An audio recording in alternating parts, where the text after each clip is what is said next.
Hey everyone, welcome back. I'm Michael and we're going to be getting right back into some more Reddit stories. If you enjoy the video, make sure to leave a like and subscribe. Now, without further ado, let's begin. This story was posted by a user named Recovering with Shame in the Support for Wayward subreddit. The post is titled, "My selfishness ruined my family. I'm a selfish person. At least that is what I tell myself repeatedly almost every night when I hear the silence in my home. My children aren't here, my ex-husband hates me with good reason, and my immediate family is divided. I have never stopped hating myself for what I did. My selfish act happened in 2015. I had just turned 39 and I admit that I took my ex-husband for granted. He always told me that I was beautiful on a daily basis, always wanted to have sex, always took care of me and treated me like his equal. He never treated me like a queen or a princess. I was his partner. By that time, we had been married for 20 years, high school sweethearts, each other's one and only, and it felt right.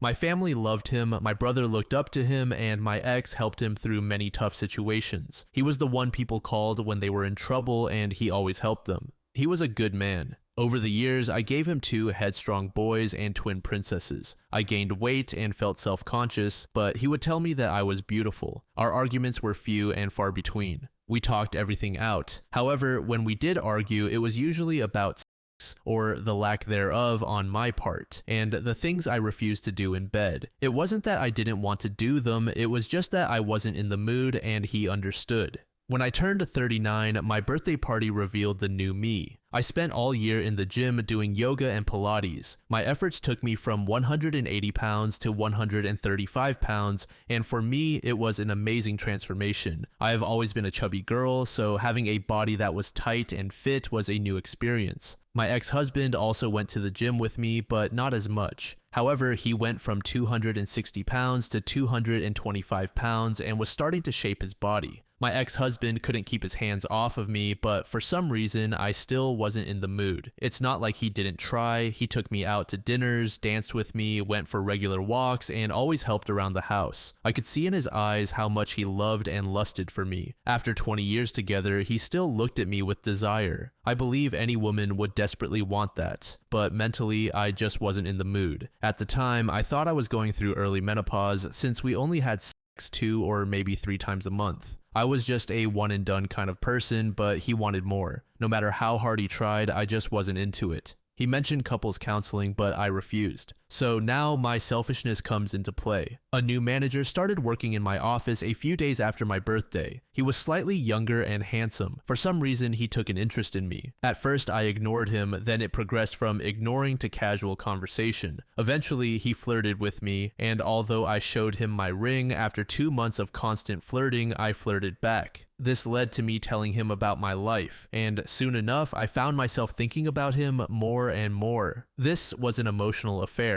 I know that now, but at the time, it felt exhilarating. My ex-husband suspected something was off with me. We had a heated argument about it, one that I honestly believed started with me. He leaned in to kiss me, and subconsciously, I made a disgusted face, not towards him, but because of thoughts of this other man swirling in my mind. A week after that day, I told the new manager to meet me at a cafe so we could talk. I intended to tell him to leave me alone, to say that I couldn't do this, but before I could say anything to him, he kissed me and my mind went blank. That was the beginning of our 6-month affair. During that time, I did things for this man that my ex wanted. I was more eager and willing, I was always in the mood. It felt like something new and exciting. My ex and I did have sex during this time, but not as frequently as before. Gradually, I began pushing him away, nitpicking at little habits, and even belittling him. I'm ashamed of how I treated him during this period. It wasn't until my brother came to visit that it hit me hard. He told me that my ex had confided in him about how depressed he felt and was considering filing for separation because he believed that I no longer loved him, and that snapped me out of it. So I immediately called off the affair, quit my job, and told myself that I would make my husband feel loved and wanted again. I was determined to fix this. I wanted to be a better wife if only I could. My AP showed up at my house with a box from my office, stuff from my desk that I had requested to have shipped.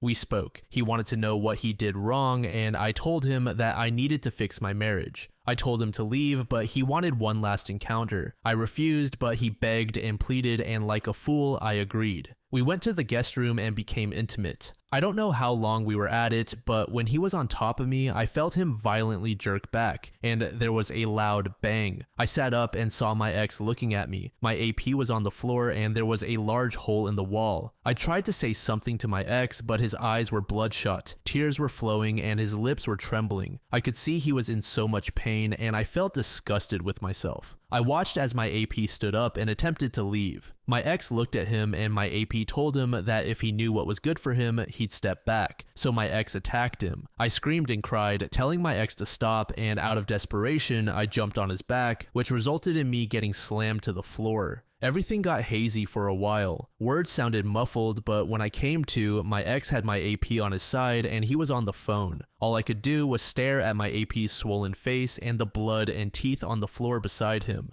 There was a loud bang on the door and I watched my ex put the phone on speaker, slowly place it on the floor, drop to his knees, and put his hands on the back of his head. The door opened and the police came in, handcuffed him, and paramedics arrived moments later. I soon learned that he had called 911 on himself. Everything went to hell in a handbasket. At the hospital, my father didn't utter a word to me. He just looked at me with shame. My brother was yelling at me, looking crushed, asking how I could do that to my ex. My mother was consoling me, telling me that it was all right, which caused my father to yell at her. My ex's family was furious. His sisters threatened me, and his parents looked like they wanted to send me to an early grave. I approached my children, but they refused to speak to me. My sons couldn't even look at me. My AP was heavily injured and needed reconstructive surgery on his face. My ex had practically shattered it. At the hospital, a woman came to my room and immediately attacked me. My brother pulled her off of me, and it turned out she was my AP's wife. I didn't know he was married. He never wore a ring or said anything about it. It made me feel even more terrible. Leading up to the trial, my boys stayed with their grandparents on my husband's side, and my girls refused to talk to me. My ex didn't want to see me either. I tried to visit him at the county jail, but I was denied. My brother made sure my ex went to the correctional facility where he worked so he could keep an eye on him. When I asked my brother if he could relay a message for me, he told me to go to hell. During the trial, it was the first time in 3 months that I saw my ex. He looked at me with such anger. It hurt more than anything I could ever imagine. He had always looked at me with love, even when we were mad at each other, but during that trial, it was hate. And I needed to excuse myself so I could cry in the restroom. As the days went by, I was forced to recount my affair in every detail for all to hear. When I told them how long it had been going on, my ex looked crushed and my father stood up and walked out of the courtroom. During my ex's testimony, I learned that he had come home to surprise me with lunch and a weekend trip for 2 to the Catskills. He had a full romantic getaway planned only to walk in on us, and he reacted. He stated that when the AP ordered him to step aside, he snapped and beat him, only stopping when he tossed me off him. He quickly called 911 and we heard the recording in court. Hearing the pain in his voice, his sobs as he did what the operator told him to do was soul-crushing. The AP couldn't verbally testify and was heavily medicated, so they used images of what he looked like, which turned my stomach because I was responsible for all this. My ex had smashed his eye socket, cheekbones, and destroyed his jaw. They stated that there were bone fragments too small to piece together. My ex was charged with a 3rd-degree felony and sentenced to 7 years, which caused my sons to shout in protest and my daughters and his family to let out a wail that haunts me to this day. Those first 3 months were torturous. I was sued by my AP's STB ex-wife for alienation of affection. My ex filed for divorce. My eldest moved out, my other son stayed in his room, and my twins were rebelling hard. My former sisters-in-law attacked me in the middle of Price Chopper. His mother spat in my face when I tried to apologize to her. My father and brother refused to speak to me. Eventually, I needed to find a new job. There was no money coming in, and I nearly went through the savings, but I was pretty much blacklisted in my field. It was bad publicity for the accounting firm, so I started working in retail and worked as a seasonal H&R Block adjuster during the tax rush. I almost lost the house. My ex refused to allow me to visit him, and every letter was returned. Crying in the shower became an almost daily occurrence. My parents almost separated because my mother constantly defended me. My brother refused to acknowledge me. Even my friends whom I'd had since grade school were divided. Soon, I began to have thoughts of ending things, of picking up my belongings and disappearing. The guilt was so heavy. Eventually, I saw a therapist and she scolded me. She told me that I had just gotten comfortable with my ex. I didn't see him as a husband, I saw him as a friend with benefits and treated him as such. She was right, I did. I got too comfortable with him. I saw him as a companion, yet he saw me as his wife, mother of his children, the woman he loved and desired. I took him for granted. Almost a year went by, a year of silence from my children. When I cooked dinner, they would collect their food and go to their rooms, refusing to even look at me. I did have a few meltdowns, begging them to say something to me, but nothing. My brother got married and I wasn't invited, but my kids were. I continued to try to visit my ex in hopes that he had placed me on the visitor list, but I was always denied. My letters were still being returned. It made me severely depressed and I knew I deserved it. Then one day, out of the blue, my brother showed up. I was shocked to see him and happy. This was the first time since the trial he had come to my house, and he just came to scold me. He told me that my ex was in the infirmary after getting stabbed. An inmate had tried to assault him in his cell, resulting in my ex getting stabbed in his stomach and the inmate getting his spine broken. My brother screamed at me, "You did this," before going back to his truck. I cried for days after that because he was right. I did this. I tried to visit him at the infirmary and I was still denied. For 4 additional years, I tried to talk to him and still wrote letters, but they were returned. Thankfully, our children visited their father a lot. That is how I learned he was placed in protective custody by my brother after his attack. Through the years, my eldest went to the same college my ex attended and even took the same major. He only called his siblings. He never wanted to talk to me. He never came to the house for the holidays, only to his grandparents. My other son followed suit, going to the same college and refusing to call me as well. My twins were hard on me, but they visited their father weekly, which improved their mood, and whenever they got overly rebellious, they had their uncle put them in their place, but my brother and I still hardly spoke. I tried to visit his wife when they had their first child, but I was asked to leave. My mother kept me in the loop on what was happening in their lives. My father still refused to acknowledge me. Then at the beginning of May this year, my kids were happy and my sons came home. I didn't know why and I didn't care. They were home. For 4 months, my children were around and I did everything I could to show them how sorry I was, but I was mostly ignored, though they were talking to me, and it made me so happy to have a conversation with them, to know what was happening in their lives. My eldest was dating a woman for over a year. My second born was on a college track team. Even my girls began to talk to me again, and I hated myself even more for what I did to them.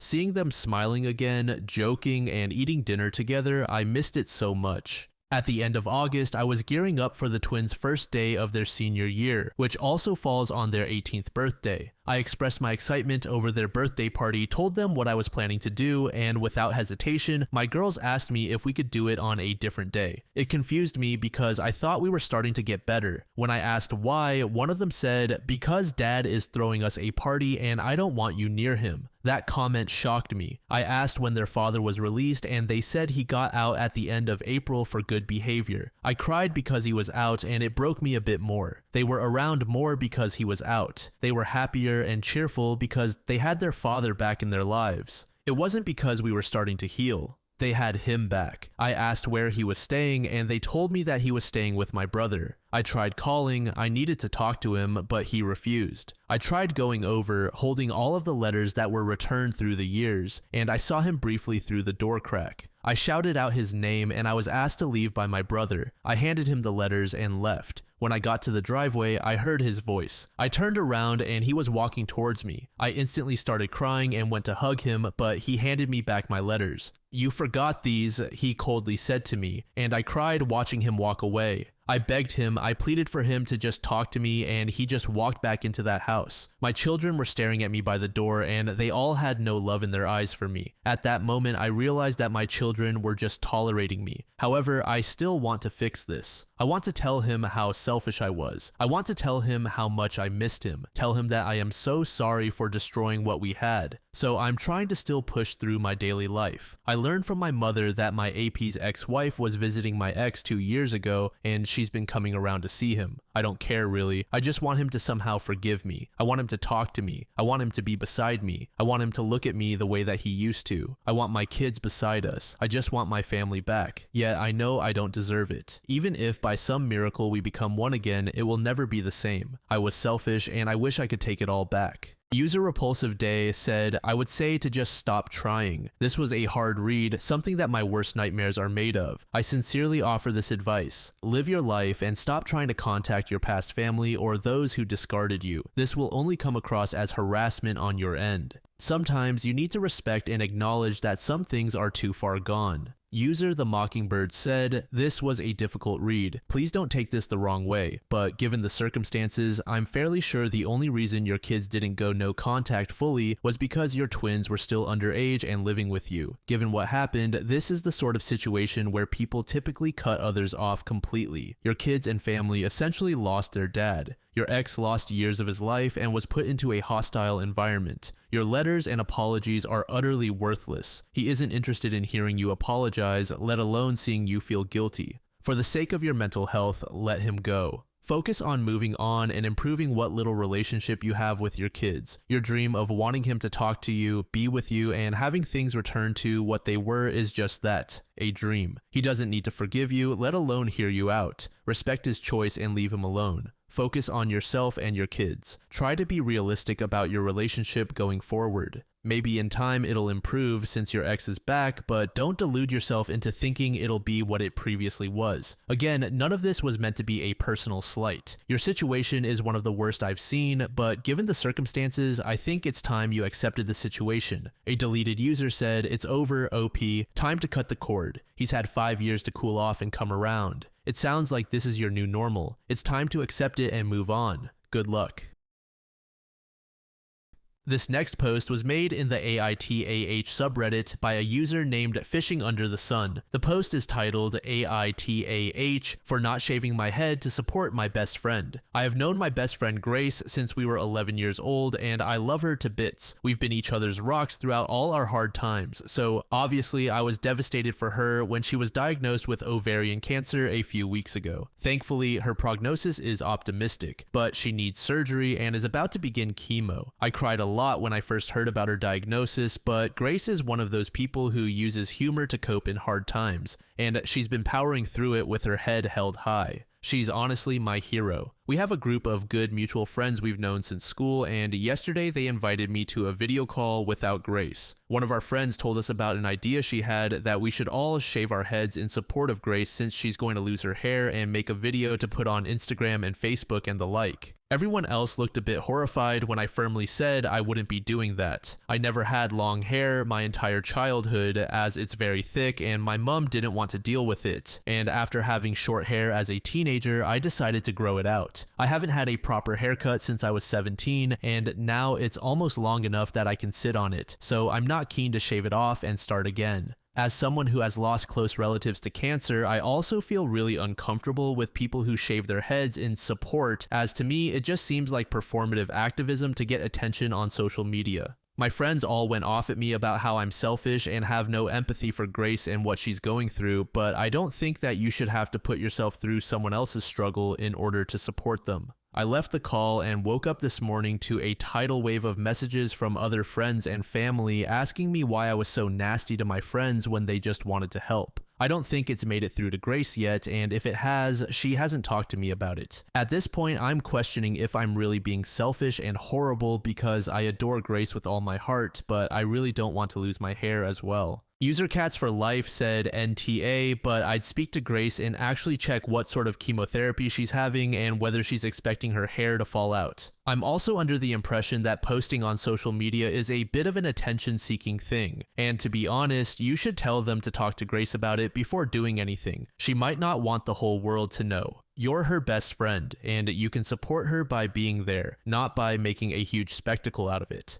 My best friend died a couple of years ago, and you wouldn't believe what some people who were never close to her still post on Facebook. The thing is, we knew what we meant to each other, and nothing else really matters. User Ella West said, the last thing I'd want is to look at a reminder of what I'd lost and feel guilty that I'd made my friends feel they had to suffer too. What I would want when I was terrified is a friendly face to drive me to chemo, pick me up, bring me dinner when I can't face cooking, or send me an I love you mate sleep tight text at night when I'm feeling scared and a bit lonely. Tell them to shove a razor up their bum and just offer the acts of friendship you know will actually get Grace through this. Update. It's been way too long, but the dust has settled, so I'm finally able to give an update on the situation. Thank you for the awards and all the love and support for both me and Grace. I'm happy to say that she is doing very well and is still in great spirits nearly 2 months into chemo. I haven't been able to see her in person much, which is horrible, but we spend most of our days on FaceTime and I've been giving her all the support I can. After my first post, I made what I think most would agree was the smartest decision. I told Grace about our friend's plans. She actually laughed it off. She didn't think they were serious or that they'd really do it.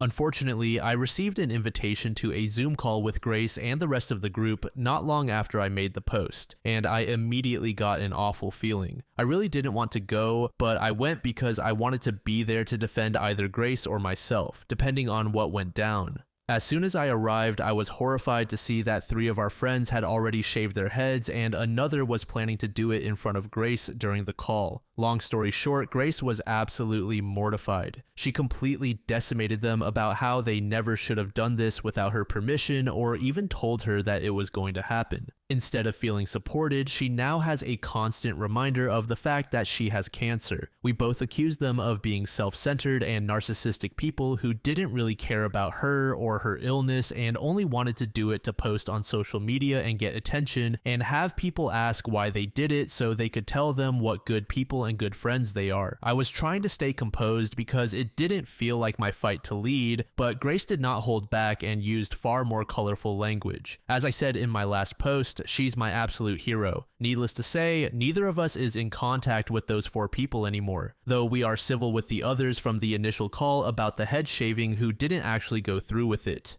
Both Grace and I are very happy that I decided to tell her beforehand, so it wasn't as much of a shock when it happened, and she's glad she doesn't have to endure what would likely have been a lot of mock support from our ex-friends throughout her cancer journey. And for some extra satisfaction for everyone who was as mad about the situation as I was, although Grace says her hair has thinned, as of right now, she hasn't lost any hair.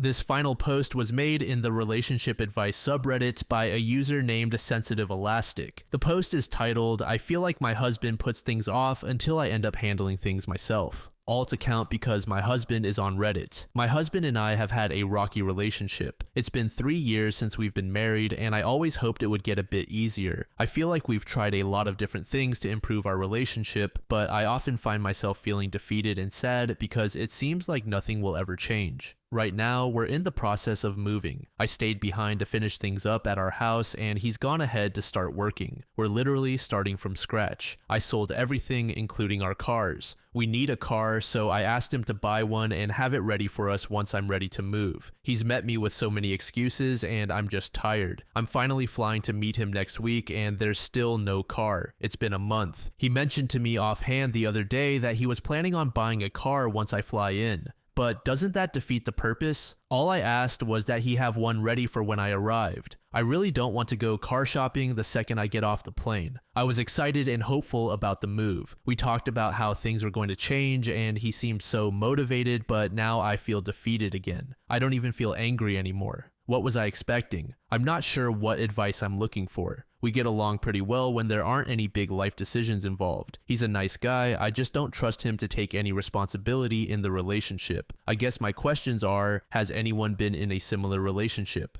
How did it go? When was it finally enough for you? Is there anything that can change? I'm really interested in starting couples therapy, but I'm afraid of putting effort into something that might not even work. User no thanks, and then some said, regardless of the specific issue, it all really boils down to what you want for yourself and your marriage. Couples counseling is basically like any other form of counseling. It can only work if you actually want it to. If you are already at your wit's end and just don't have it in you to continue putting in effort to maybe not save your marriage, then there obviously isn't any point in pursuing couples counseling. If you still want the marriage to work out, then couples counseling would be a good idea as a last-ditch effort. Personally, I think that if you married someone with whom you had a rocky relationship all along in the hopes of having things magically change in the future, then you basically set yourself up for failure. And this is what you are experiencing more and more. You're only 26. You have your whole life ahead of you, and there are plenty of people in the world who won't make you feel like like you're carrying the relationship alone. User Miss Veronica Lee said, "Unfortunately, you have the man that you have, not the partner you think he has the potential to be. Marriage makes problems permanent. You can try couples counseling, but you both have to go into it with the willingness to listen as much as you want to be heard. It won't magically fix your relationship, and it certainly won't transform him into the man you wish he was. I'm not saying it's not worth trying. You should go if you honestly think it will help. But if you're looking for someone to take your side and tell your husband he's wrong, you'll be wasting your time." 3 years later, Opie gave us an update. "I made a post 3 years ago about my husband not taking the initiative when it came to purchasing a new car after a big move. My post didn't get too big, but I've always liked seeing updates, and a lot has changed in 3 years.